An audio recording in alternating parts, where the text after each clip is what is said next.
Marley was dead to begin with.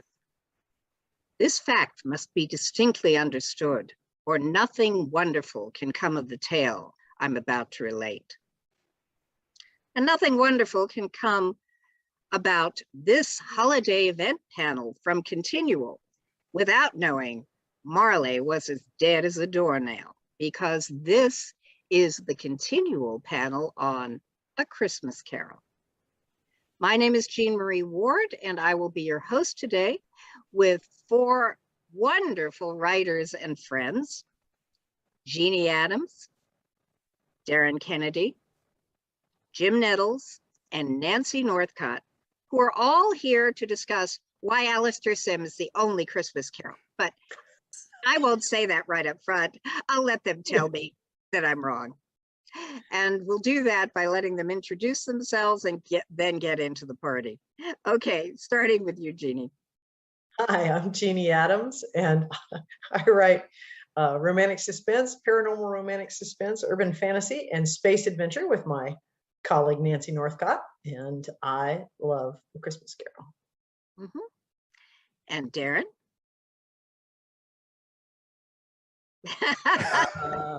Magic. As if from thin air.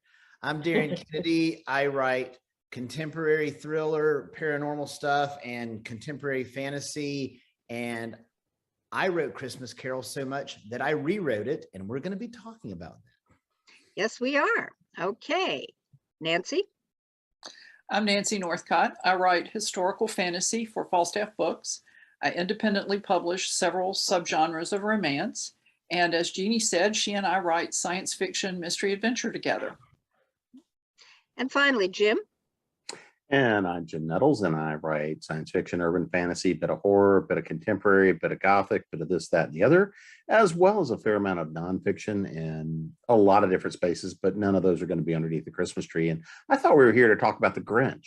No, I'm so sorry. We're not here to talk about Krampus either, even though that's what you came dressed for. Yeah, well, I came dressed as my favorite Christmas holiday character. Punishing evildoers, right? Well, is that the idea? Oh,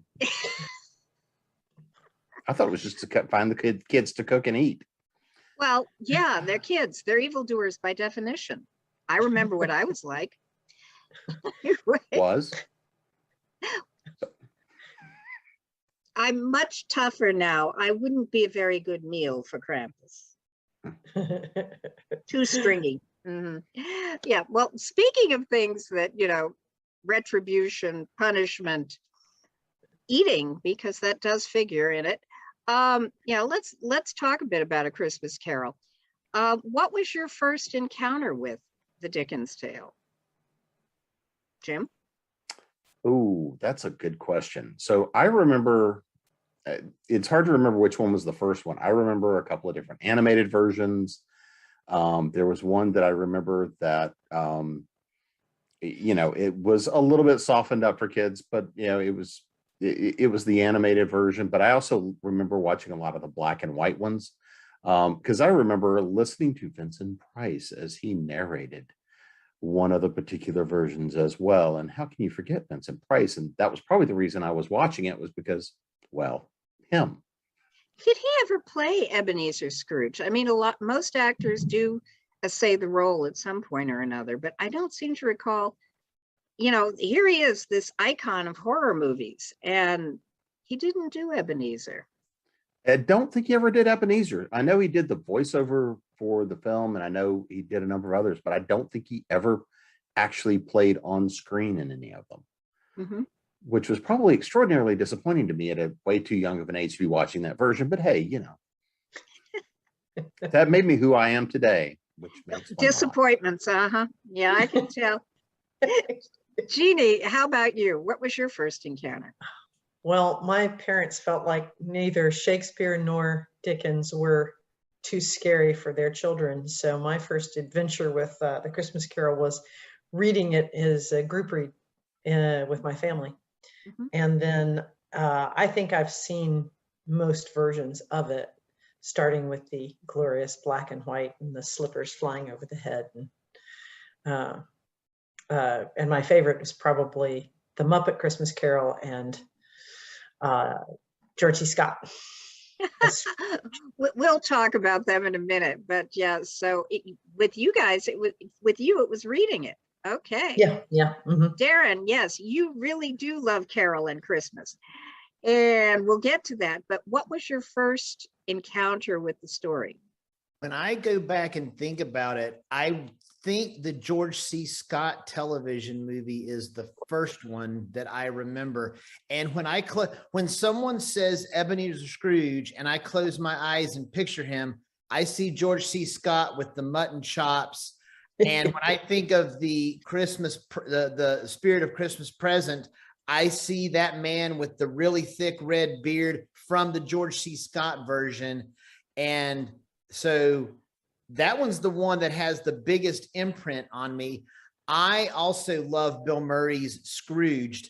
That movie makes me cry every single time. And it gets me because Bill Murray can make you laugh, but when he wants to gut punch you in the feels, he's really good at that too. And so I love both of those, but I think my first one was George C. Scott. And I have to say, I think that one's my favorite too. Okay. Nancy? So I Nancy? haven't seen y'all's. Nancy? Well, like Jim, I have vague memories of watching various black and white versions on TV growing up. The first one I really remember is the George C. Scott one.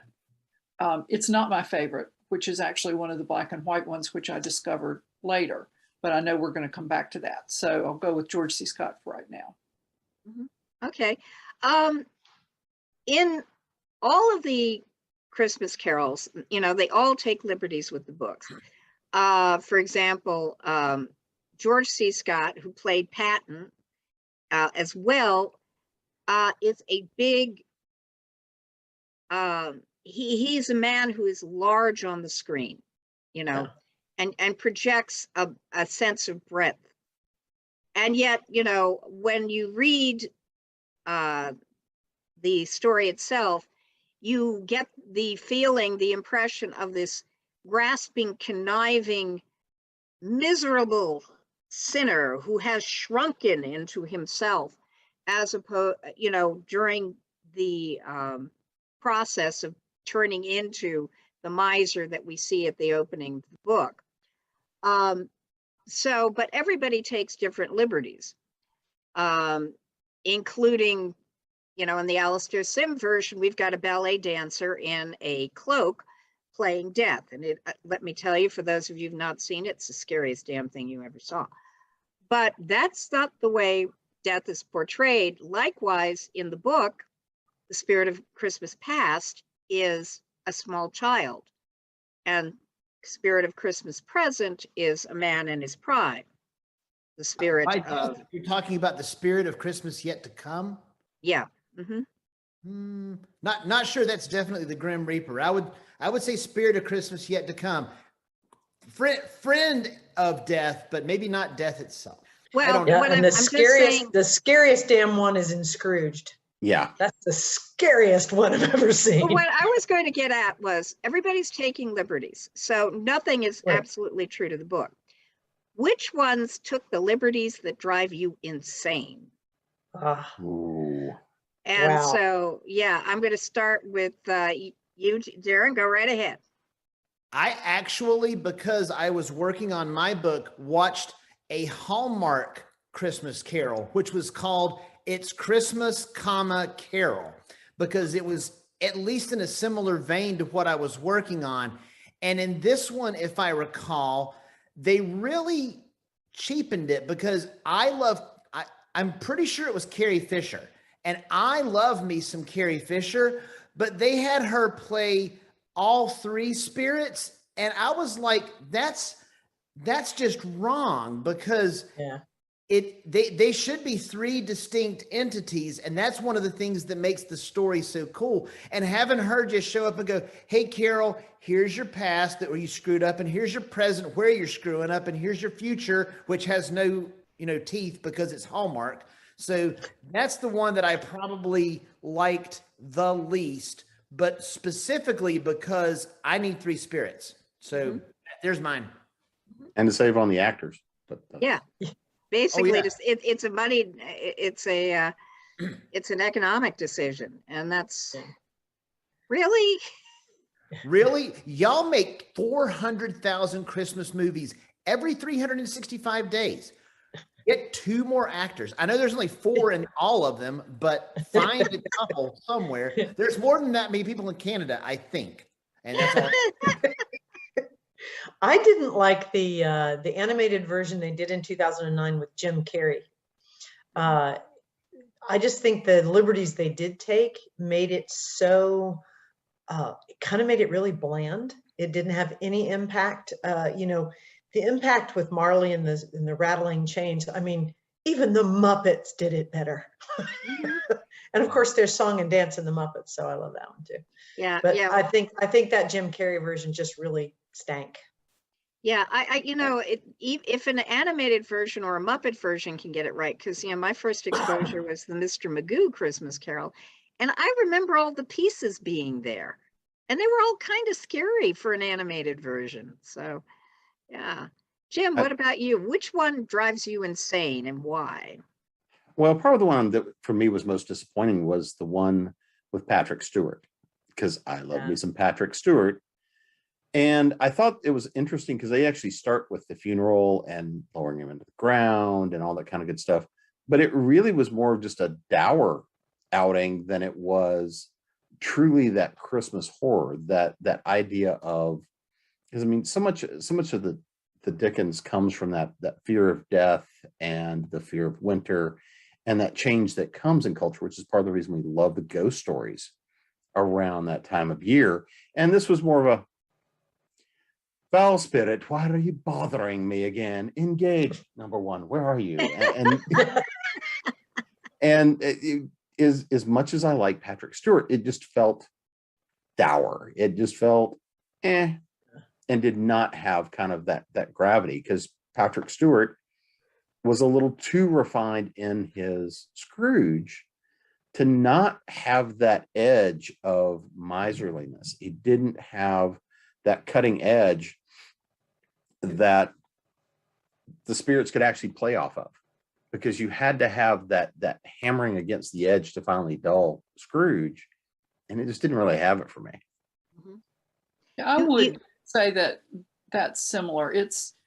I'm also a big Patrick Stewart fan because, hey, Star Trek, aside from the X-Men and everything else, which were of course still in the future at that point, the X-Men, I mean.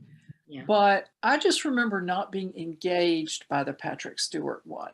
I mean, Jim said number one, engage, and I just never felt engaged with the movie. And I think maybe it is because it just didn't have the up and down moods that I sort of expect from the Christmas Carol, because Scrooge is terrified and then he's like, pah, humbug, that's ridiculous. And then along comes the next ghost and it's not ridiculous. And then you need real jubilation at the end of the Christmas Carol. That's the payoff for everything that we've been through at the end. And there's nothing really that I could pinpoint about the performances or the script. I just remember not feeling drawn into it the way I had hoped to.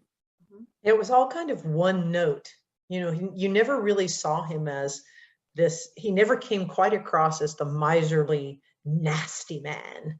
And that's one of the things I think both Sim and Scott pulled off really well, is that nastiness, you know, that real dearth of spirit. Whereas Patrick Stewart didn't come across as mean and miserly, which meant that his change to being cheerful was not very dramatic. Yeah, the miserliness, and in the best versions, I think, you not only have that miserliness, but you also have the sense that miserliness breeds personal misery. Mm-hmm. And, you know, you can see that in the Scott one, because he's, you know, twisting himself up. And yeah, in the Alastair Sim one, when you go into these rooms that look like Victorian tenements, even though they're spacious, they are literally falling apart. or the bowl of gruel, which, you know, being in Scotland, that's sort of home cooking. But yeah, the thinness of the gruel, that you really want to put bread in it, and you're not only making everybody else miserable, you're making yourself miserable to no end, because he's as rich as Croesus, you know?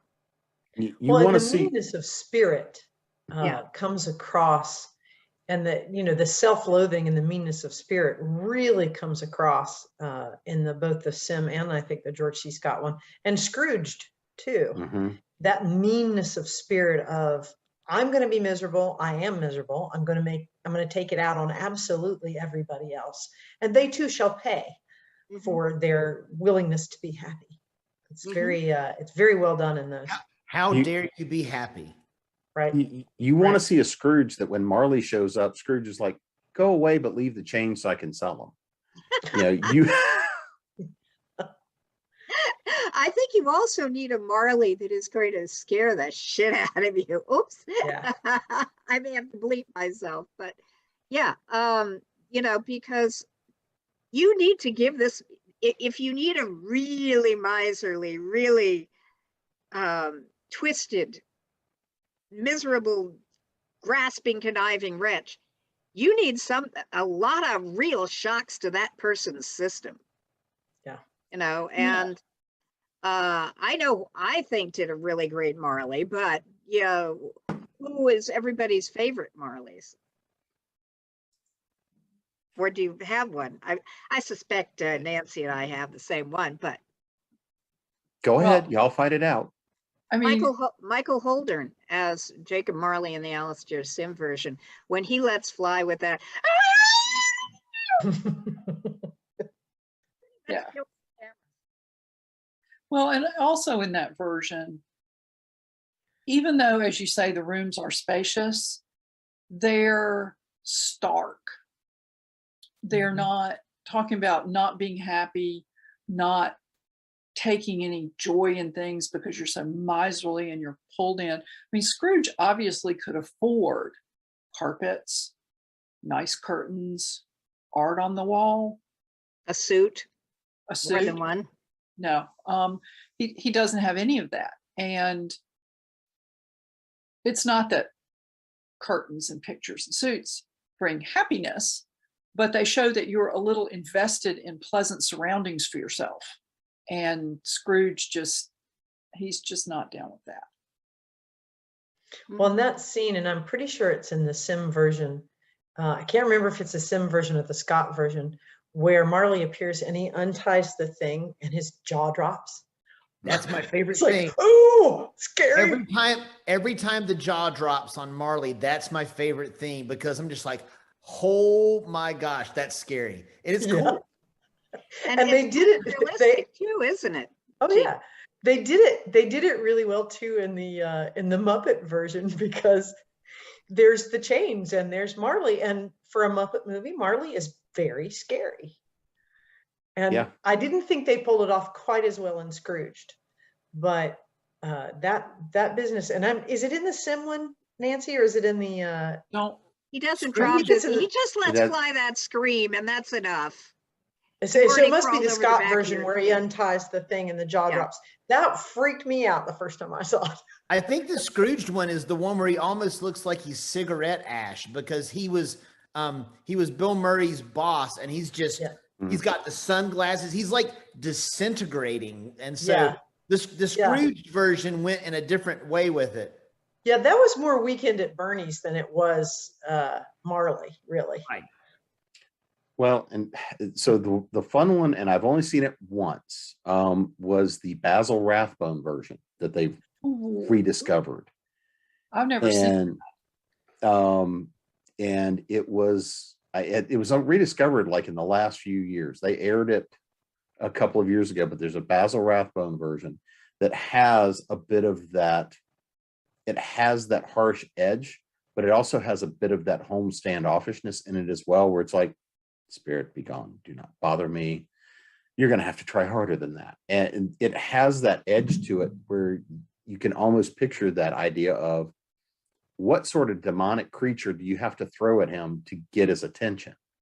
And I remember that kind of an edge, and it's, you know, being from the mid-50s, it was it had a bit of that edge to it that was really fun to watch. But I've only seen it like once in the last couple of years.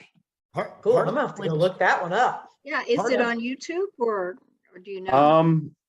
That's a good question. I have to go looking now. I think part of the point of Scrooge is a big part of him is already dead.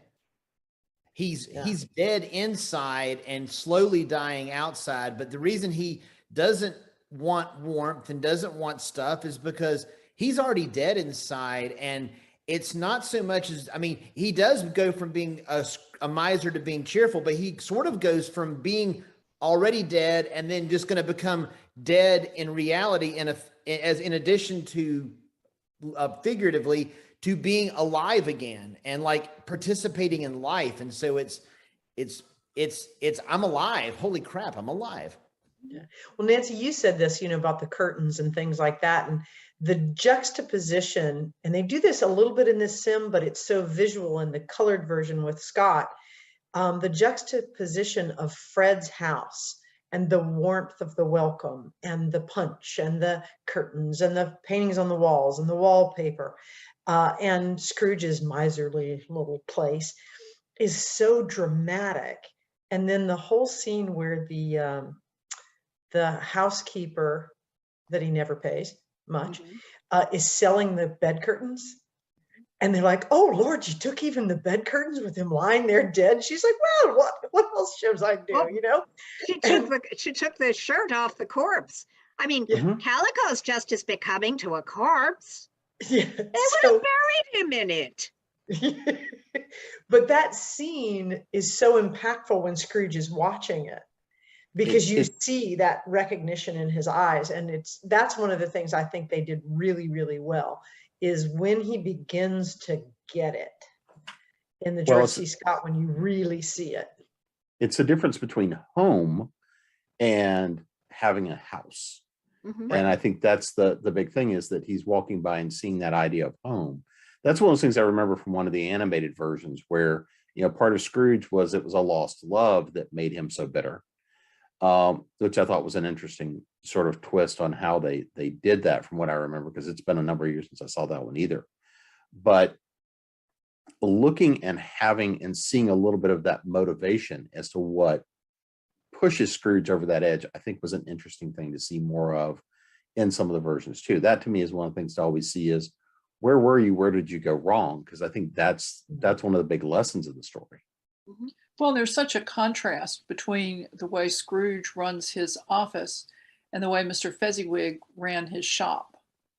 And it's the same kind of thing that I think it was Jeannie was talking about, is that the light and the cheer and the warmth at Fred's is much like Fezziwig's. And yet Scrooge lost Fezziwig and turns his back on Fred. I mean, you sort of wonder, why do you even bother show up at Fred's? Because you treat him with disdain. You think he's stupid. Do you just go to make yourself feel better about being a miserly, shriveled husk of a person? I mean, I don't know.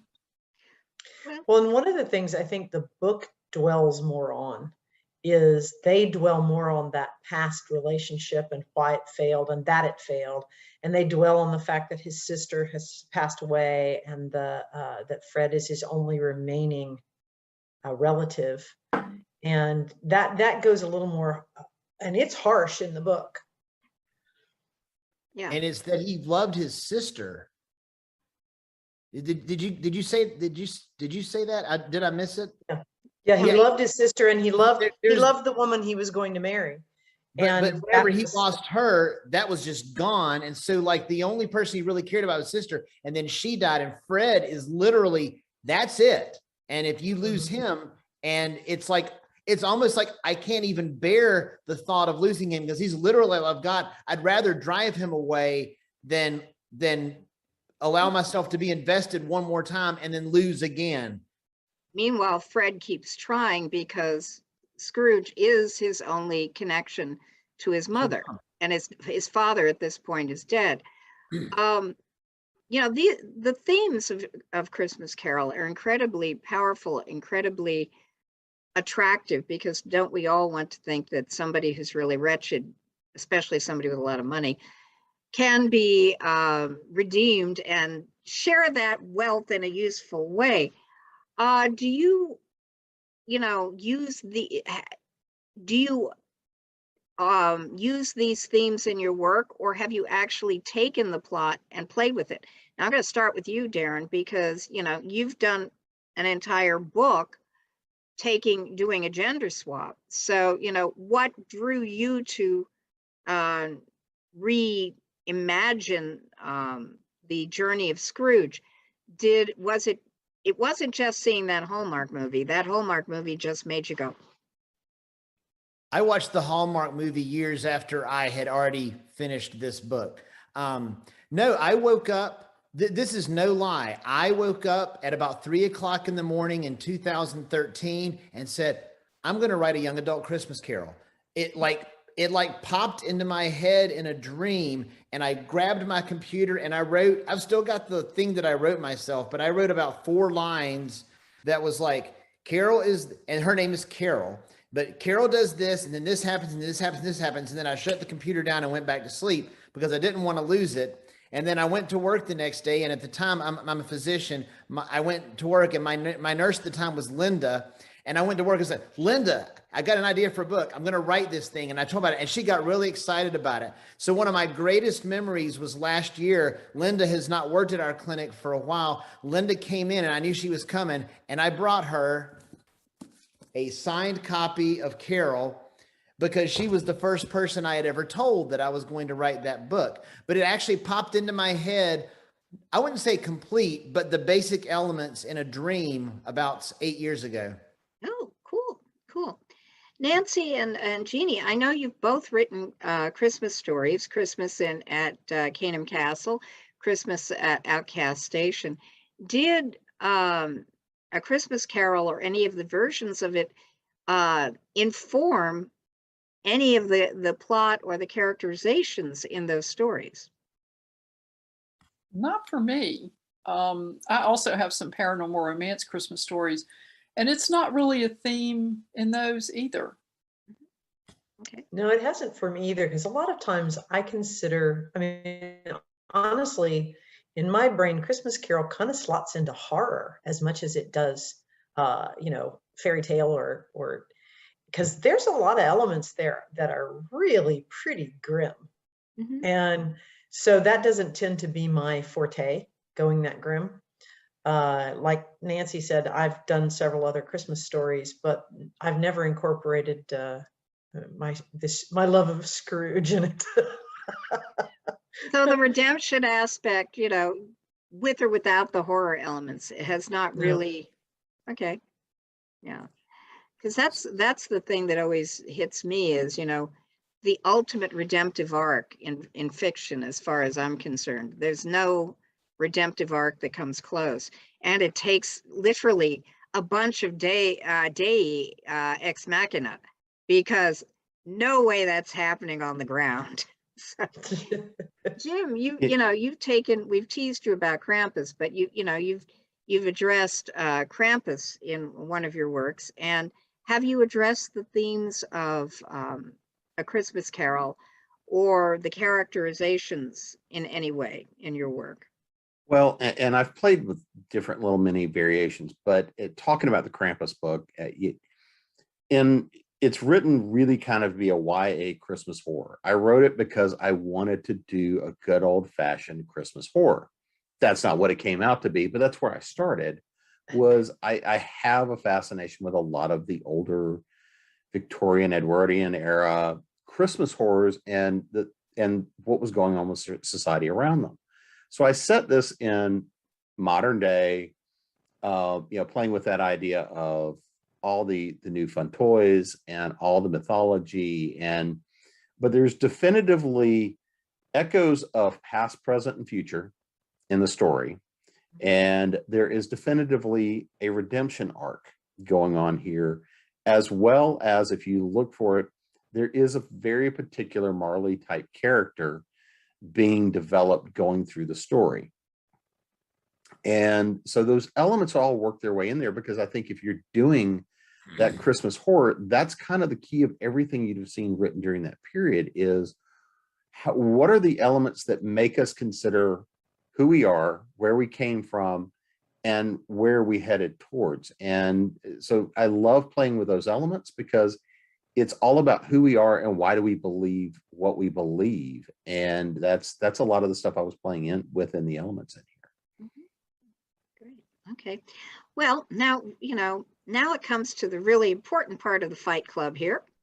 What do you think, Jim, is the absolute best version of A Christmas Carol you've ever seen or listened to, other than the book itself? And that's always the caveat.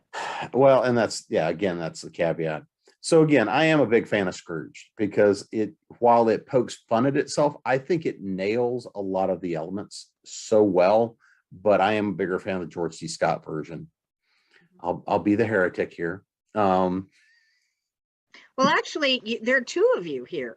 Yeah, not heretical at all. Yeah, so Darin is also of the George C. Scott version. Why that one in particular? Probably because it was one of the ones that I saw earliest, and it had that biggest impact on me in terms of defining the story. When I look and think in terms of actually watching something set as the period piece, set within much more of the cultural construct and things like that, then even if you look at the animated ones, they're there, but they're not. They're products of their time. That one, the George C. Scott piece, I really liked his Scrooge. That just hateful, bemoaning, absolute. And you're like, okay, I'm waiting to see you get your comeuppance. And that's one of those things that I'm always more a fan of is I'm not worried about the redemption. I'm looking more for the comeuppance. And it's like the punishment. The punishment. Again, we're back to his heart grew 3 sizes that day. And but I think that's always the interesting part to me to watch is that part of the story and how he reacts. And it's just, to me, how he reacts to the different situations and looking at someone that you see as it projects this power and money and wealth, who at the end of the day is just a scared little kid inside of an old body. Mm-hmm. Mm-hmm. Yeah. Okay. Nancy, I sort of know which version you think is the best. Why do you think this version is the best? Why particularly do you think the Alastair Sim version is the best? Well, it's odd because I found this. Anybody remember Media Play? I got this at Media Play after I heard about this. Media Play was a chain that's long gone, and it has not been digitally remastered, so it's a little grainy. But I'd heard Leonard Maltin say that it was a really good version of A Christmas Carol. And so I tracked it down, and I think it was even in like the $10 bin. But Alastair Sim is so mean at the beginning of the movie. And the guy who's Marley, like you were saying earlier, is really good.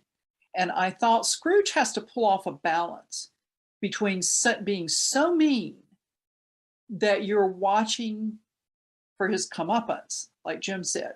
But he also has to have enough sympathy about him that when he turns, you're glad. You don't want him to see him consigned to the pits of Tartarus forever. And Alastair Sim did that. And in the part where Scrooge decides to celebrate Christmas, he's got this little, I'm not a big fan of giggling. It's part of my problem with a lot of teen movies, but it's this little giggle laugh that's just really kind of sweet. And his eyes get big, and he's just, I think it's because of him mostly that's my favorite version. And since I have the box, it wins. Just the rest of you can, I'm sorry. Well, it's the childlike redemption. Yeah, for a couple commentary on the Alastair Sim version, Marley was played by Michael Holdern, who played the father, believe it or not, and a funny thing happened on the way to the forum. He, especially in his old age, was noted for his comedy. And so Alastair Sim, throughout his career, was primarily a comic actor. And I believe he did a lot of the panto. And his Scrooge took a lot from that. So there is definitely the intent. The intent was there. Not only that, but I forget the name of the juvenile who played the young Scrooge, was actually adopted by Sim and his wife.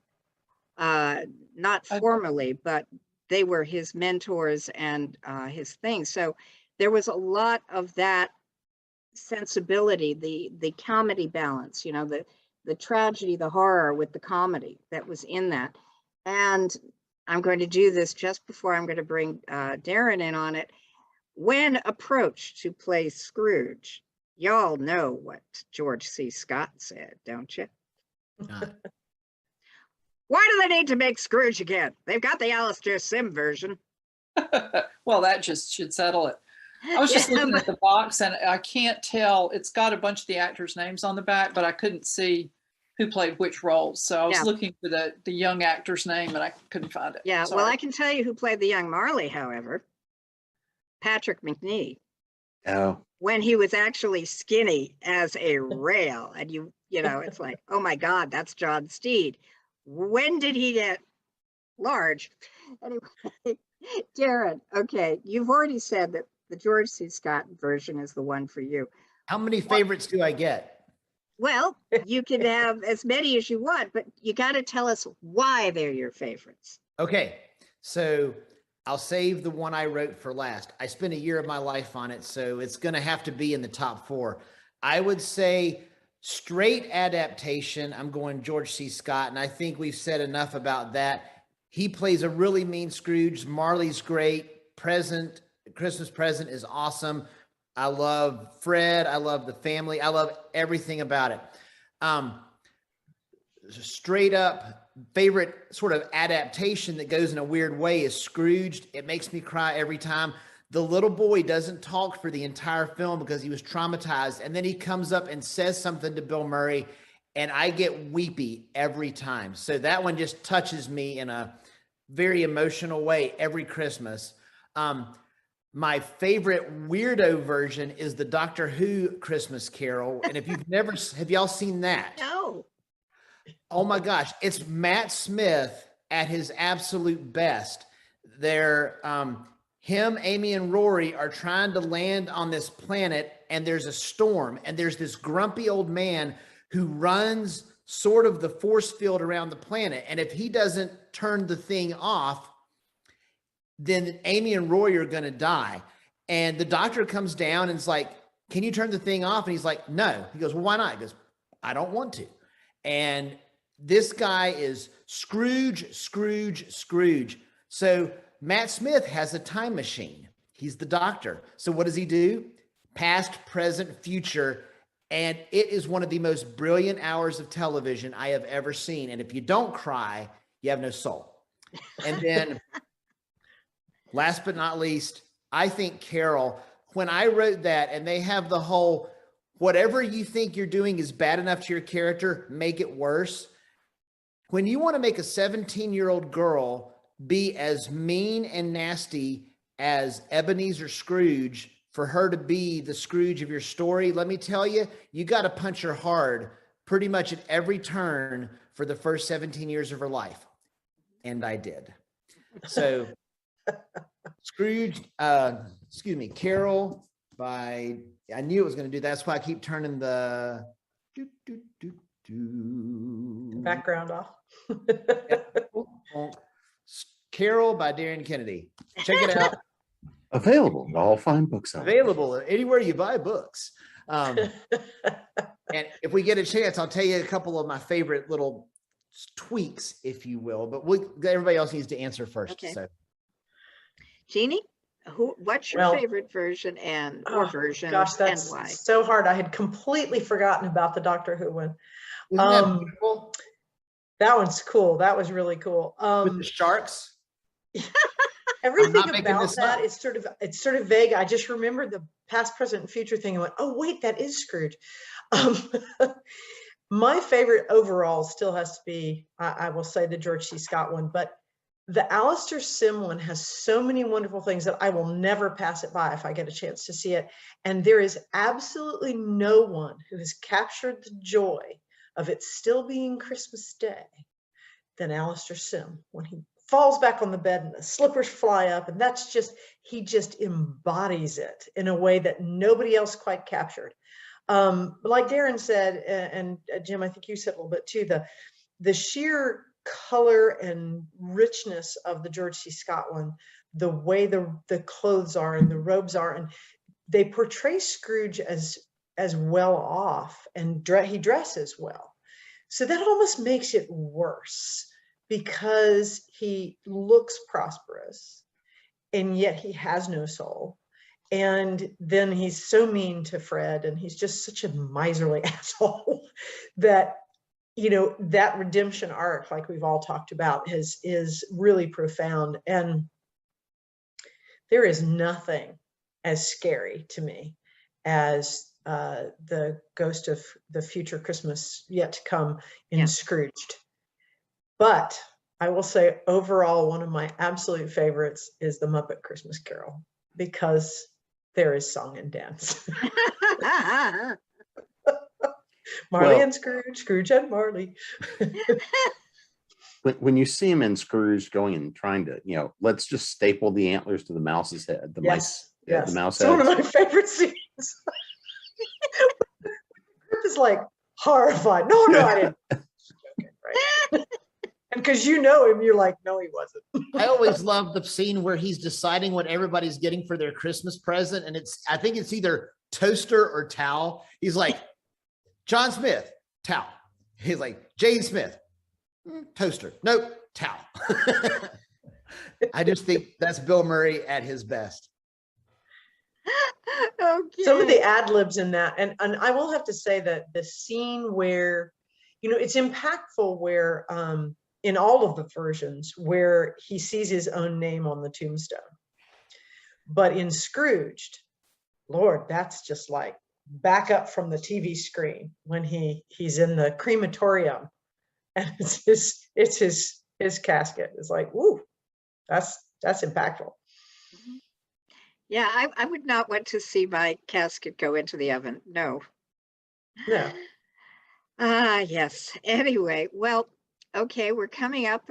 This has been a lot of fun, and looking forward. I will now go check out this. I did see the George C. Scott version, and I do plan to try to find Scrooge and the Doctor Who Christmas Carol, which somehow missed me, given that I've watched every Matt Smith version. But you got to watch the Muppets too now, Jane Marie. Yeah. Well, yeah. Muppets makes a great drinking game. It does. Have a little nog. What is the drinking game you use for the Muppets? Every time the song starts. And does the liquor have to be green? Because I hate creme de menthe. It's not the Grinch, so you know it can be your liquor of choice. A toddy, a good English toddy. Nah, it won't be toddy because I can't stand the butter. But anyway, so we're coming up on the end of what's been a very, very entertaining hour. And yeah, the Basil Rathbone one, I got to find that. I've never seen that. I want to see that. Yeah. And I believe it is on YouTube. Great. So wonderful. Okay. All righty then. So, Darin, where can folks, what's your current releases? And yes, you can pimp Carol once again. And where can folks find you on the web? DarinKennedy.com, and Carol is available on Amazon, ebook, paperback, or hardcover. And I always tell people the biggest difference in the two is in A Christmas Carol, you find out that if you die, nobody's going to care. Whereas in this one, if you don't turn your life around, you're just going to die. And I will leave it at that. Okay. And is that your most recent release? That is my most recent book, though. My third chess book that was on my previous little thing will be out early next year, hopefully from Falstaff Books. Okay, great. Jeannie? I'm Jeanne Adams once again. You can find me on most social media, but I generally hang out in the hive of scum and villainy that is Twitter most. You can find me at jeannieadams.com, and you can find me here on ConTinual. Great. Jim? So you can find me at jamesgnettles.com. You can find me at authoressentials.net, authoressentialsworkshops.com. I do hang out occasionally in the hive of scum and villainy that is Twitter, as well as you find me more often on probably Facebook or Instagram, YouTube type stuff. Of course, here at ConTinual, Krampus has been out, but the print copies just have come out. And then yes, you do. And then I had a couple of weeks ago, I am in Off the Beaten Path 4 with what is kicking off a new series in Gothic horror. And theoretically, here in November is coming out Fairy Films, We Folk on the Big Screen. And I have a piece in that collection, which is talking about the 1984 version of Dune as fairy folk and fairy mythology. Cool. Oh, I forgot to say that I have a book coming out in the end of December, which will be Ring in the New at Caneham Castle, which is a holiday story. That's my latest. Sorry. For New Year's, right? To say. Yeah, for New Year's, yeah. Cool. Okay, Nancy, what about you? What's your current or upcoming release, and where can folks find you on the web? My latest release is The Steel Rose, which is the second volume in a historical fantasy trilogy, and it's set in the 100 days between Napoleon's escape from Elba and the Battle of Waterloo. And then, as you can see from the backdrop behind me, I do have Christmas stories available. I have a story in Christmas at Caneham Castle about a spy who's come to do one last errand for his father, but has a target on his back, and his partner is there to look after him, and they discover that maybe there's more to their partnership than they thought. And that's romantic suspense, no magic, ghosts, anything like that. And then Jeannie and I have Christmas at Outcast Station, which is science fiction set in the armpit of human space. And you can find information about me at nancynorthcott.com. I'm on Twitter a whole lot more than is probably good for me, and that's probably the best social media to find me, and that's at nancynorthcott.com. I mean, at Nancy Northcott. Okay. Yeah, well, we'll find you at Nancy Northcott. Anyway. Well, on Twitter, I am at Nancy Northcott. I just got discombobulated for a second. Hey, tis the season, that's for sure. And we hope that you all have a wonderful holiday season in all of the many holidays there to celebrate, and that you will find your own reason to giggle on the holiday of your choice, because the world has turned you inside out and brought the sun in. So with that, I want to say that I'm Jean Marie Ward for Continual Convention. Find us at continualconvention.com. Thank you.